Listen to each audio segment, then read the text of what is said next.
Bonjour, Richard Farley. Salut Daniel. Salut, directeur des opérations hockey pour le Cégep de Sorel-Tracy. Aujourd'hui, c'est la dernière journée du Festival international qui est amené la Finlande ici au Colisée Cardin, du 26 au 30. Alors, je veux savoir quelques mots sur ce festival. Moi, j'ai été vraiment impressionné du calibre de jeu. On a deux cultures différentes et deux cultures de hockey différentes. Donc, les Finlandais, c'est des joueurs qui veulent toujours garder possession de la rondelle. Donc, il n'y a pas d'envoyer la rondelle sur le long des rampes. C'est des jeux qu'on voit moins souvent. Les autres, ils veulent sortir de la zone avec le contrôle de la rondelle. Donc, des habiletés individuelles incroyables. Il faut dire que c'est les meilleurs joueurs de 15 ans du pays, là, de la Finlande. Donc, beaucoup d'habiletés de maniement, de rondelles, de patinage. Du côté du Québec, pas un mieux que l'autre. Dans le fond, du côté Québec, on voit clairement un peu plus au niveau de la puissance, au niveau du physique. Quand même des bonnes lectures de jeu, vraiment du beau hockey. Hier, on a eu un match un match de hockey de 3 périodes de 20 minutes chrono qui se joue en dedans de 2 heures. Là. Je pense en 1h55, tout était fini. Là. Ça s'est passé à un rythme assez impressionnant. Oui, j'ai assisté à ça, c'était vraiment remarquable. On a pu voir les Finlandais que la première journée arrivait sur le décalage comme horaire. Et puis ils sont vraiment bien ajustés après les jours qui ont passé. On a vu la vraie équipe de la Finlande. Ils sont vraiment motivés, ces garçons-là, vraiment gentils. Dès la deuxième journée, on voyait déjà un changement. Juste le fait d'avoir pris un peu de repos. Parce qu'il faut dire qu'ils sont arrivés la veille, le 25 décembre, à 9 h le soir. Eux, ils ont un décalage de 7 heures. Mine de rien, un match à 7 h le soir, pour eux, c'est un match en pleine nuit. Là, donc, on voyait clairement qu'il y avait un manque d'énergie au premier match. Et le personnel d'entraîneur n'était pas inquiet de ça. Moi, j'avais hâte de voir la vraie équipe, à quoi ça ressemblait. Puis on n'a pas été déçus parce que les 3 matchs d'après, puis je m'attends encore à une autre belle performance ce soir.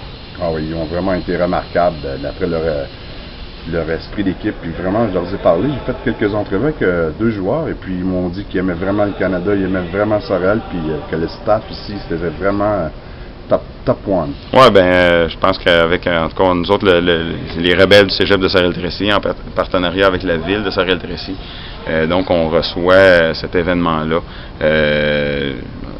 En fait, pour les amateurs de hockey qui ont pu voir et apprécier ce jeu-là, en fait, moi, c'est vraiment des belles séquences. Dans mes 7 ans de hockey collégial, je vais garder un bon souvenir de cet événement-là. J'ai vu du bon hockey, puis c'est des gens aussi à côtoyer très intéressants. C'est une super belle aventure. Et puis, vous remettez un trophée, un genre de mini-souvenir aux joueurs de match. Est-ce que je pourrais voir? Oui, dans le fond, c'est un petit héron en bronze, là, qui est quand même un oiseau emblématique ici pour la région de Sorel-Tracy. Donc, on leur remet un petit souvenir. On essaie, les équipe Québec puis équipe Finlande, on essaie de varier, c'est-à-dire de pas donner une collection de hérons à un même joueur. Si on peut souligner le gardien Olivier Rodrigue de l'équipe Québec, garder 3 matchs sur 4 maintenant, puis on aurait pu pratiquement lui donner à chaque match l'étoile. Mais il y a d'autres joueurs qui se sont bien démarqués. Là, Gabriel Forcier, Cédric Desruisseaux au premier match. Du côté des équipes collégiales, je suis bien fier de la performance de nos 4 rebelles.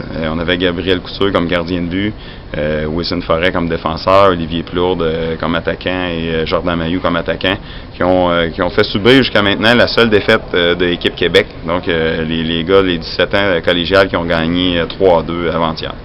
C'était un match et Jordan Mayou, franchement, toujours opportuniste devant le filet. Oui, ce match-là, c'était pas le match où Gabriel Couture a gardé les buts, là, mais donc les trois rebelles qui ont participé à ce match-là ils m'ont vraiment impressionné. En fait, moi, je les connais bien, je les vois, puis j'étais pas mal fier de leur performance, puis je pense qu'eux autres aussi étaient fiers d'avoir battu l'équipe Québec. Alors, merci Richard pour l'entrevue et puis merci pour la belle aventure qu'on a pu vivre cette année en 2020. En passant, souligner aussi pour cette équipe-là, de l'équipe collégiale des 17 ans qui était coachée par Éric Messier, qui a réussi en 2 jours à semer une chimie à travers ces gars-là. C'est tout en son honneur. Il dit, Richard, j'ai pas coaché cette game-là, j'ai juste pratiquement fais les trios, tout ça, mais je dis non, t'as emmené déjà désir de vaincre en 2 jours. Un gagnant, là, il l'a en dedans de lui, puis ça ment pas, fait que, excusez pour le petit chat dans la gorge. Fait que, ben, merci à toi, Dan, d'avoir suivi ça aussi comme événement. Je pense que pour les amateurs de hockey, c'est vraiment un bel événement. Je te remercie beaucoup, puis je vais te souhaiter une bonne année 2016. La santé surtout, Richard. Bonne année à toi aussi. Merci de ta disponibilité. C'est Merci bon. beaucoup.